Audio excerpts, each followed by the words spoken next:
प्रभु यीशु मसीह के नाम में बाइबल अध्ययन श्रृंखला में आपका हार्दिक स्वागत है। हम यीशु मसीह कौन है इस विषय पर अध्ययन कर रहे हैं और मैं उम्मीद करता हूं आप इस अध्ययन के द्वारा निश्चित तौर से आशीषित हो रहे हैं। आज के अध्ययन में हम देखेंगे कि यीशु मसीह पुराना नियम में कई सारे घटनाओं में दिखते हैं। इसलिए परमेश्वर के वचन में लिखा है कि जो पुराना नियम है वो मसीह की छाया है। पुराना नियम जो है नया नियम का छाया है। नया नियम वास्तविक रूप में है, असली रूप में है। पुराने नियम के कई सारे घटनाएं और कई सारे लोग यीशु मसीह को दर्शाते हैं। सबसे पहला आदम के विषय में लिखा है कि वो जीवता प्राणी बना। जब परमेश्वर ने मनुष्य को भूमि की मिट्टी से रचा और उसके नथनों में जीवन का सांस को फूंक दिया और तब वो जीवित प्राणी बन गया। और आदम जो है वो पहला मनुष्य है। परमेश्वर ने सबसे पहले जिस मनुष्य को बनाया उसका नाम आदम है। परमेश्वर का ये प्रेम है, प्रेम के कारण उसने मनुष्य को बनाया है। परमेश्वर को कोई आइडिया नहीं दिया है। परमेश्वर को कोई नहीं बोला कि आप मनुष्य को बनाएं, या परमेश्वर को मनुष्य की ज़रूरत थी और इसलिए उसने मनुष्य को बनाया, ऐसी बात नहीं है। लेकिन परमेश्वर ने प्रेम के कारण मनुष्य को बनाया। परमेश्वर जब मनुष्य को बनाया उसके पीछे उसका प्रेम है। परमेश्वर ने मनुष्य के लिए सारी चीज़ों को प्रबंध किया। इस धरती पर जितना भी हम देखते हैं सुंदर सृष्टि, खाने के लिए भांति भांति के वृक्ष परमेश्वर ने लगाए और उनको उसने आदन की वाटिका में रखा, जहां वो मनुष्य के साथ सहभागिता रख सके। लेकिन जब शैतान आदन की वाटिका में प्रवेश किया, शैतान के धोखे में आकर मनुष्य पाप में गिर गया। जब मनुष्य जाति का प्रारंभ हुआ, जब मनुष्य संख्या में बढ़ने लगे, तब उनका एक ऐसा जाति बना जो परमेश्वर रहित था, जिसके अंदर पाप का स्वभाव पाया गया। क्योंकि जो पहला मनुष्य है उसने परमेश्वर की आज्ञा को तोड़ा और शैतान की बातों को मानकर अपने अंदर पाप को आमंत्रित किया। मनुष्य के अंदर पाप पाया गया, जिसके कारण परमेश्वर के स्वभाव को वो खो गया। परमेश्वर के साथ उसका संबंध टूट गया और इस संसार में मनुष्य परमेश्वर के बिना अशांति में, बीमारी में, तकलीफ में जीने लगा और मनुष्य के अंदर मृत्यु आया, क्योंकि सब ने पाप किया। पाप की मजदूरी मृत्यु है। मनुष्य का एक जनरेशन आया और ये जनरेशन परमेश्वर रहित, सड़ाहट, पाप में जीने वाला, परमेश्वर से दूर, पाप का दंड के लायक जीने वाला एक जनरेशन आया। बाइबल बताती है यीशु मसीह जब इस धरती पर आए तो एक अलग जनरेशन को उसने शुरू किया। इससे पहले का जो जनरेशन था, पीढ़ी था, उसका पहला जो पुरुष है, पहला मनुष्य, वो आदम है। लेकिन जब यीशु मसीह इस धरती पर आए तो एक अलग जनरेशन शुरू हुआ और उनको पौलुस प्रेरित अपनी पत्री में अंतिम आदम के रूप में कहा है। पहला कुरिन्थियों उसका 15 अध्याय 45 से 47 पद में उसने यीशु मसीह को दूसरा अर्थात अंतिम आदम कहा। पहला आदम जिसके अंदर में जीवन का सांस फूंका गया, वो जीवित प्राणी बना। लेकिन अंतिम आदम जो यीशु मसीह है वो जीवनदायक आत्मा बना, क्योंकि वो इस धरती पर मनुष्य जाति को नया जीवन देने के लिए आया। पहला आदम में हमने जिन आशीषों को खोया, पहला आदम में हमने परमेश्वर से संबंध को तोड़ दिया, पहला आदम में हमें पाप का दंड मिला, लेकिन अंतिम आदम, दूसरा आदम बनकर यीशु मसीह इस धरती पर आए। उसने मनुष्य जाति के पाप को अपने ऊपर उठा लिया और हमारे सारे गुनाहों को माफ़ करने के लिए अपना कीमती लहू को बहाया, और उसके लहू के द्वारा मनुष्य को पापों की क्षमा मिली और मनुष्य को उसने धर्मी ठहराया और परमेश्वर के साथ उसका मेल मिलाप किया। अब हम एक नया जनरेशन में जी रहे हैं और इस जनरेशन में हमारा पहला जो मनुष्य है, पहला पुरुष, पहला व्यक्ति वो यीशु मसीह है, जो इस जनरेशन का लीडर है। पाप से मुक्ति पाए हुए, पाप से उद्धार पाए हुए लोगों के लिए यीशु मसीह पहला व्यक्ति हैं, जिनको हम देखकर उनके पद चिन्हों पर हम चलने के लिए अपना कदम को हमने बढ़ाया है।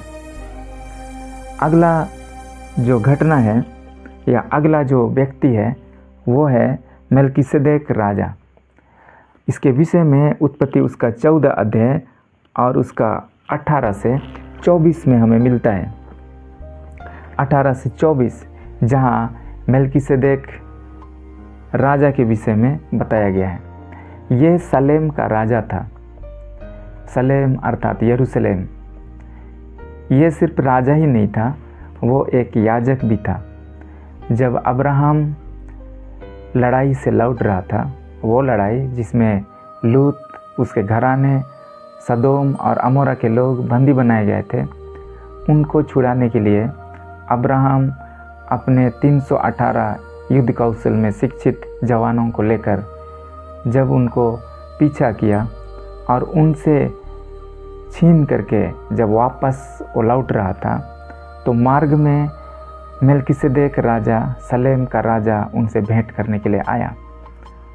और बाइबल बताती है अब्राहम ने उसको हर वस्तु का दसवांश दिया और मेलकिसेदेक राजा, सलेम का राजा ने उनके लिए दाख मधु और रोटी लेकर के आया, उनको आशीर्वाद दिया और दोनों मिलकर के परमेश्वर को आराधना दिए।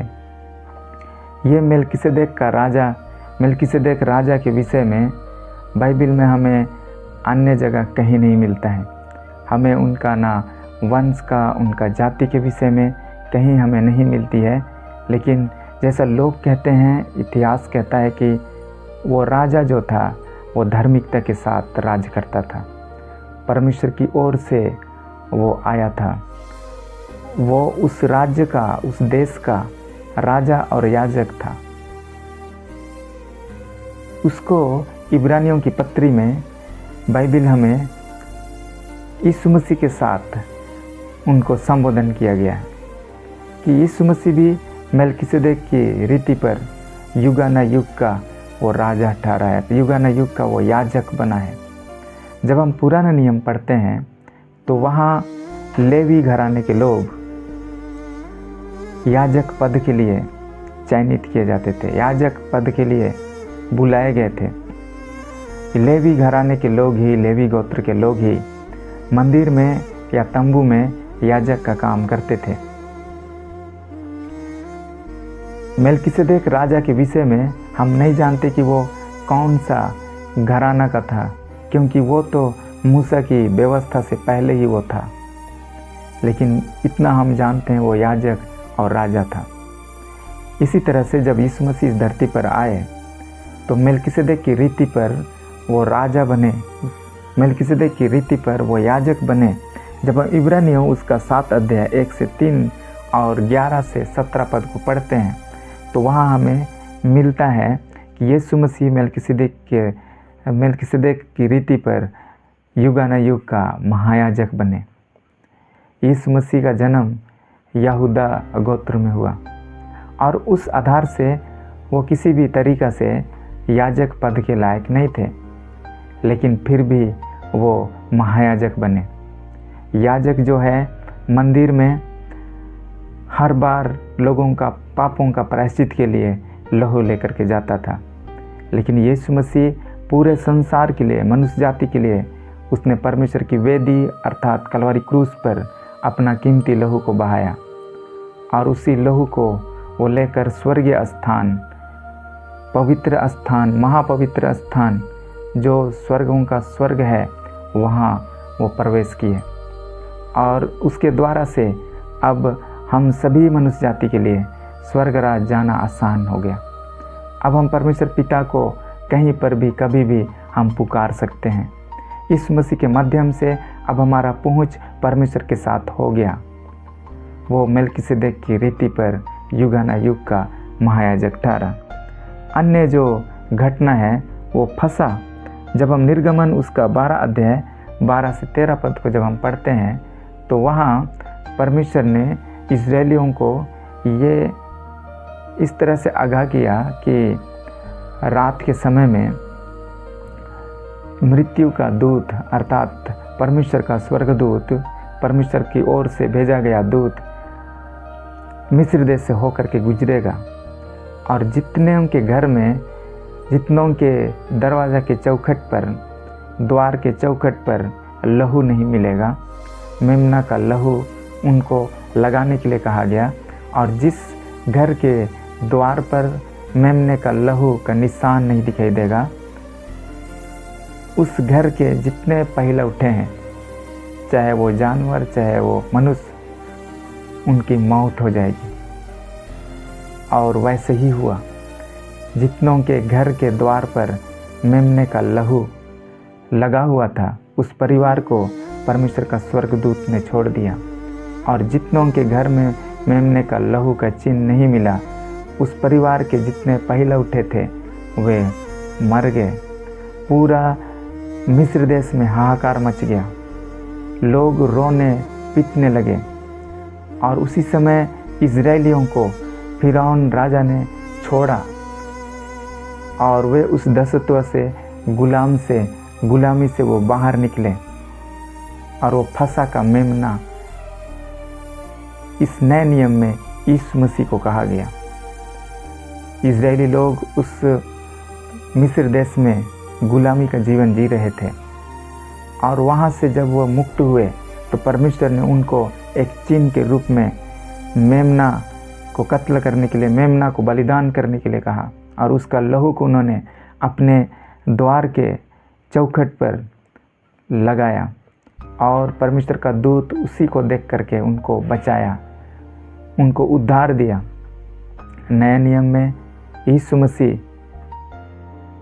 फसा बना। जब हम पहला कुरिन्थियों उसका 5 अध्याय और उसका 7 पद को पढ़ते हैं तो वहाँ में मिलता है कि मसीह फसा का मेमना बना है, मसीह हमारा फसा है। हम भी प्रभु यीशु मसीह को जानने से पहले इस पाप की गुलामी में जीवन जी रहे थे। हम उस पाप के दासत्व में बिके हुए थे, लेकिन यीशु मसीह हमारे लिए फसा का मेमना बना, अपना कीमती लहू को उसने बहाया और उसी लहू से हमें छुटकारा, उद्धार दिया है। और हम उस मिस्र देश अर्थात इस संसार से हम छुड़ाए गए, हम बाहर निकाले गए। और वो यीशु मसीह हैं जिसने हमें इस पाप के दासत्व से बाहर किया, हमारे जीवन को छुटकारा दिया, हमारे जीवन को उसने आज़ाद किया। ये कैसे संभव हुआ? उसने अपने लहू को बहा करके हमें बाहर किया है। जिस तरह से इजरायली लोगों के लिए छुटकारा, उद्धार का कारण वो मेमना, फसा का मेमना ठहरा, वैसी हमारे लिए यीशु मसीह फसा का मेमना है। अगला है, पुराने नियम में हम बलिदान प्रथा को हम पाते हैं। लेवी व्यवस्था उसका 17 अध्याय और उसका 11 पद में जब भी लोग तंबू या मंदिर में जाते थे तो वहाँ जितने याजक थे वे लोगों के बदले, लोगों की ओर से परमेश्वर के सामने बातों को लेकर के आते थे। उसकी ओर से, लोगों की ओर से वो आराधना करते थे। याजक जो होता था वो लोगों के लिए एक बिचवाई का काम करता था, लोगों की बातों को परमेश्वर तक पहुंचाना, परमेश्वर की बातों को लोगों तक पहुंचाना, वो बिचवाई का काम करता था। जब भी लोग अपने जीवन में गुनाह पाप करते थे तो एक निर्दोष मेमना को, निर्दोष पशु को याजक के पास लेकर के जाते थे और उस पर अपना हाथ रखते थे और याजक उस मेमना को, उस जानवर को उस व्यक्ति के बदले में बलि करता था। हर बार लहू बहा। जब जब कोई पाप करता था तो उसके बदले में एक निर्दोष पशु बलि किया जाता था। ये पुराना नियम का प्रथा था। कितने कितने पशु, कितने कितने निर्दोष पशु बलि किए गए। जो व्यक्ति पाप किया होता था वो अवश्य इस बात को सोचता था कि गलती तो मैंने किया, लेकिन मेरे बदले में ये निर्दोष पशु बलि किया गया। परमेश्वर हमें एक नए नियम की ओर, जहाँ पर यीशु मसीह हमारे लिए बलिदान होना था, उस ओर हमें लेकर के जा रहे थे। जहाँ पर मनुष्य गलती किया, जहाँ मनुष्य पाप में गिर गया, जहाँ मनुष्य पापी ठहराया गया, जहाँ मनुष्य पापी हुआ, लेकिन उसी स्थान पर जो यीशु मसीह निर्दोष और निष्कलंक थे, उसने हम मनुष्य जाति के लिए अपना लहू को उसने बहाया। गलती हमने किया था, लेकिन उसका सज़ा यीशु मसीह उठा लिया। हमने पाप किया था, लेकिन वो पाप का मजदूरी जो मृत्यु है, उसको यीशु मसीह ने सह लिया। और वो बलिदान प्रथा जो पुराना नियम में था, जो कई वर्षों से चलता आ रहा था, और उसको उसने समाप्त किया अपना बलिदान करके। जब हम इब्रानियों उसका 9 अध्याय 18 से 24 को पढ़ते हैं तो वो हमारा बलिदान है। यीशु मसीह ने हम मनुष्य जाति के बदले अपना लहू को बहाया, खुद को उसने बलि किया, और ये युगानुयुग के लिए, सदा के लिए उसने एक ही बार बलिदान चढ़ाया, और वो स्वर्गराज के लायक, उस महापवित्र स्थान तक जाने के लायक हमारे जीवन को वो बना दिया। जिस तरह से पुराना नियम में एक निर्दोष पशु बलि किया जाता था, इसी तरह से इस नए नियम में यीशु मसीह हमारा बलिदान बना, और यीशु मसीह का लहू हमारे पापों को पूरी तरह से शुद्ध और पवित्र करता है। पुराना नियम में बकरे का जो लहू है, पुराना नियम में पशु का जो बलि है, पशु का जो लहू है, वो पापों को क्षमा नहीं कर सकता था, पाप को ढका जाता था, लेकिन पाप का जो स्वभाव है उसको परमानेंटली लोगों के अंदर से निकालने में वो नाकामयाब था। लेकिन अब इस नए नियम में यीशु मसीह का लहू बहाया गया, वो हमारी ओर से बलि किया गया, और वो एक ही बार यीशु मसीह ने कलवारी क्रूस पर अपना लहू को बहाकर हर जनरेशन के हर एक मनुष्य के लिए उसने अपना लहू को बहा दिया है, और कोई भी व्यक्ति उसके पास आकर अपने पापों की क्षमा वो प्राप्त कर सकता है, और एक नया जीवन जो हमें स्वर्गीय जीवन परमेश्वर की ओर से मिलता है, उसे वो पा सकता है। अगला जो पुराना नियम का घटना है, पुराना नियम का जो चीज़ें हैं, वो तंबू का पर्दा। तंबू में एक पर्दा होता था जो महापवित्र स्थान और पवित्र स्थान को अलग करता था, और उस पर्दे के अंदर सिर्फ महायाजक साल में एक बार प्रवेश करता था। वहाँ कोई भी प्रवेश नहीं कर सकता था। वहाँ लाइट बिना जलाए ही परमेश्वर की उपस्थिति के कारण वो ज्योतिर्मय रहता था।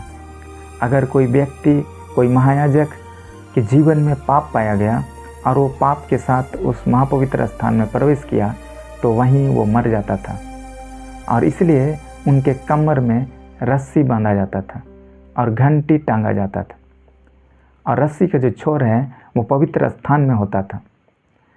अगर उसके जीवन में पाप पाया गया और वो मर गया तो घंटी का आवाज़ बंद हो जाता था, और तब अन्य याजक समझते थे कि ये डेथ कर गया, और तब रस्सी का छोर जो पवित्र स्थान में है, उसी रस्सी से उनको खींच करके बाहर निकालते थे। वहाँ ये कोई याजक फिर प्रवेश नहीं कर सकता है, क्योंकि वहाँ अगर कोई पाप से भरा हुआ, पाप के साथ उस महापवित्र स्थान में प्रवेश करेगा तो वो मर जाता था। वो बहुत ही खतरनाक था वो। लेकिन बाइबल बताती है इस नए नियम में यीशु मसीह का शरीर हमारा पर्दा, जो परमेश्वर और मनुष्य के बीच में एक पर्दा था, जो हमें रोक करके रखता था, हमें अलग करके रखता था। जैसा महापवित्र स्थान और पवित्र स्थान को एक पर्दा अलग करके रखता था। वो क्या है? वो पाप है, वो मनुष्य जाति का पाप है जो परमेश्वर को मनुष्य के साथ अलग करता था। और वो यीशु मसीह का शरीर, जब हम पढ़ते हैं इब्रानियों उसका 10 अध्याय 19 से 22, जहाँ हमें मिलता है यीशु मसीह का शरीर हमारे लिए पर्दा बना। यीशु मसीह का शरीर हमारे लिए जो पर्दा है, जो हमारे और परमेश्वर के बीच का जो पर्दा है, वो बना यीशु मसीह का शरीर। यीशु मसीह का शरीर कैसे बना? क्योंकि उसने आपके पापों को, मेरे पापों को और संसार के एक एक मनुष्य जाति के पापों को अपने कंधों के ऊपर, अपने शरीर पर वो उठा लिया। और जब उसका शरीर कोड़े से चीरा गया तो वो पर्दा फट गया। वो पर्दा अर्थात पाप का जो पर्दा है वो बीचों बीच से फट गया। और बाइबल बताती है जब 3 बजे के आसपास, जब यीशु मसीह कलवरी क्रूस पर अपना जान को उन्होंने दे दिया हम मनुष्य जाति के लिए, उसी समय शाम की प्रार्थना के लिए, शाम के समय भेंट लेकर के, शाम के समय बलि लेकर के, जब महायाजक महापवित्र स्थान में प्रवेश करना चाह रहा था, मंदिर का जो पर्दा है ऊपर से नीचे तक फट गया और बड़ा भूंडोल हुआ। क्योंकि अब वो पर्दे का कोई ज़रूरत नहीं, क्योंकि वो पर्दा फट गया। अब पहले से जो बैरियर था कि कोई व्यक्ति वहाँ प्रवेश नहीं कर सकता है, वो अब ख़त्म हो गया। क्योंकि अब मार्ग बन करके यीशु मसीह इस धरती पर आए। अब कोई भी वहाँ जा सकता है। अब ज़रूरी नहीं कि महायाजक ही वहाँ जाएगा, लेकिन अब सारे मनुष्य जाति के लिए वो रास्ता खुल गया। क्योंकि यीशु मसीह ने आपके और मेरे गुनाहों को अपने पीठ पर लेकर, अपने शरीर पर लेकर उसने ख़त्म कर दिया। पाप का स्वभाव ख़त्म कर दिया गया। अब यीशु के लहू से हम क्षमा प्राप्त करके हम कभी भी किसी भी स्थान से हम परमेश्वर तक पहुंच सकते हैं, परमेश्वर के साथ संबंध जोड़ सकते हैं। अगला जो घटना है वो है उपाय का चट्टान। जब हम निर्गमन उसका 17 अध्याय 5 से 6 पद को पढ़ेंगे तो इजरायली जब मिस्र देश से कनान देश की ओर जा रहे थे, तो रास्ता में जब रपीदीम में वो पहुँचे तो वहाँ उनको प्यास लगी, पीने का पानी वहाँ पे नहीं था। ऐसे समय में वो हर बार की भांति कुड़कुड़ाने लगे, मूसा के विरुद्ध में बातें करने लगे, यहाँ तक कि मूसा को पथरवा करने के लिए वो रेडी हो गए। ऐसे बीच में मूसा जो था परमेश्वर से बात किया, परमेश्वर को इस विषय के बारे दुहाई दी और परमेश्वर ने उससे कहा कि होरेब पर एक चट्टान है और उस चट्टान पर तू मारना और तब वहाँ से पानी निकलेगा। और उसने ऐसे ही किया और उस पानी से वे तृप्त हो गए। नया नियम में बाइबल बताती है, पहला कुरिन्थियों उसका 10 अध्याय 1 से 4 में यीशु मसीह हमारी आत्मिक चट्टान है। पुराना नियम के विषय में यहाँ कहा गया है कि वो आत्मिक चट्टान बन करके उनके आगे आगे चलता था और वो मसीह था। जब जब उनको प्यास लगती थी, जब जब उनके जीवन में असंतुष्टि होती थी, मसीह उनको तृप्त करता था। नया नियम में यीशु मसीह हमारा चट्टान है। इस संसार में जब हम असंतुष्ट होते हैं, हमारा जो आत्मिक जीवन है परमेश्वर की संगति के बिना असंतुष्टि में हम जी रहे थे।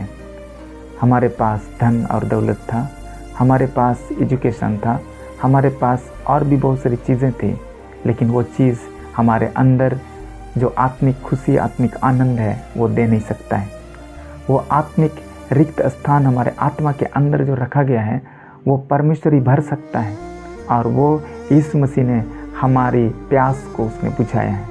हमारे अंदर की जो असंतुष्टि है उसको उसने मिटा डाला है।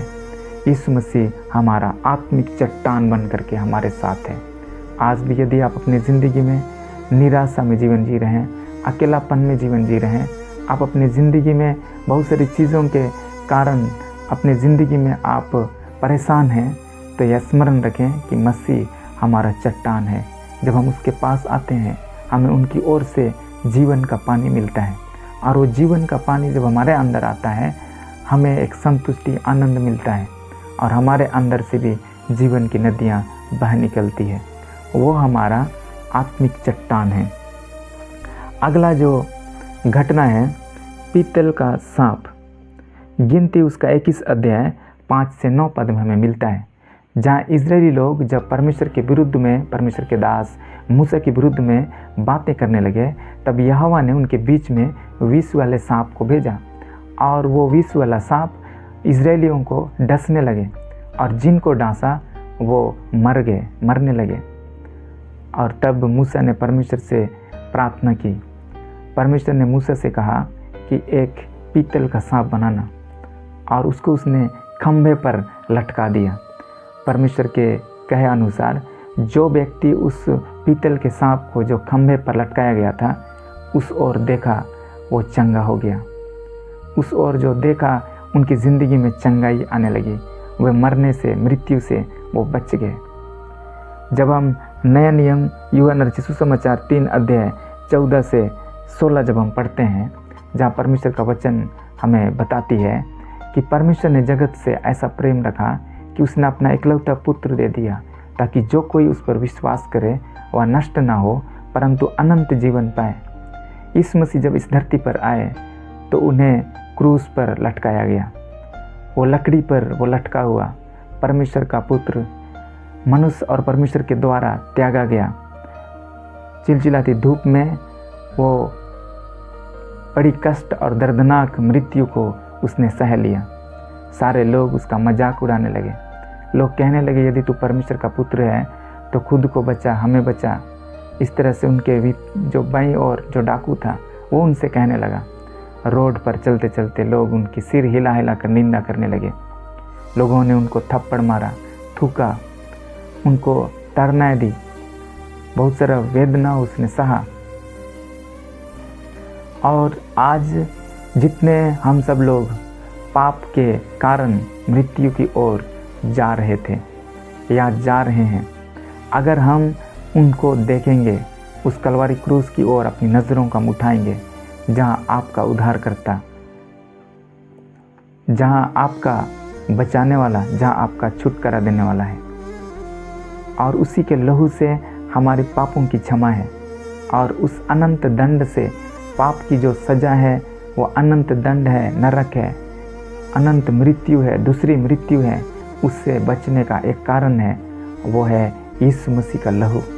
यीशु मसीह जो इस धरती पर उद्धारकर्ता बन करके आया। जो कोई भी उस पर विश्वास करेगा, कोई भी, चाहे आप जितना भी पाप से दबे हुए व्यक्ति हैं, चाहे आप जितना भी बर्बाद हुए व्यक्ति हैं, आपको लगता है कि मैं कभी बदल नहीं सकता हूँ, आप भी अगर आप यीशु मसीह की ओर अपनी आंखों को उठाएंगे, वो परमेश्वर आपको एक नया जीवन देगा, आपकी ज़िंदगी को वो बनाएगा, आपको वो पवित्र करेगा, आपको एक स्वर्गीय जीवन देगा, आनंद और शांति का जीवन देगा, और इस धरती के अंत में वो आपको स्वर्गीय जीवन, स्वर्ग का जीवन वो आपको देगा, और उस अनंत दंड से वो आपको बचा लेगा। नरक की आग जो कभी बुझने वाली आग नहीं है, नरक की आग जो सदा तक जलती रहती है, उस आग से वो आपको बचाएगा। और इसलिए यीशु मसीह इस धरती पर आए, उसने आपके लिए सज़ा को काट लिया है, उसने आपके लिए लहू को बहाया है, उसने आपके लिए दर्दनाक मृत्यु को सहा है, ताकि आप बच जाएं और स्वर्ग राज का वारिस ठहरें। तो यीशु मसीह वो आपका और मेरा उद्धार करता है, पूरे संसार का वो उद्धार करता है। उसके पास आएं, उनको जानें, उसकी आराधना करें, उसे लिपटे रहें, उनके वचनों के आधार पर लगातार जीते रहें, पाप से दूर रहकर एक पवित्र जीवन जिएं और प्रभु के नाम को महिमा और आदर करते रहें। प्रभु आपको आशीष देने पाए। आमीन।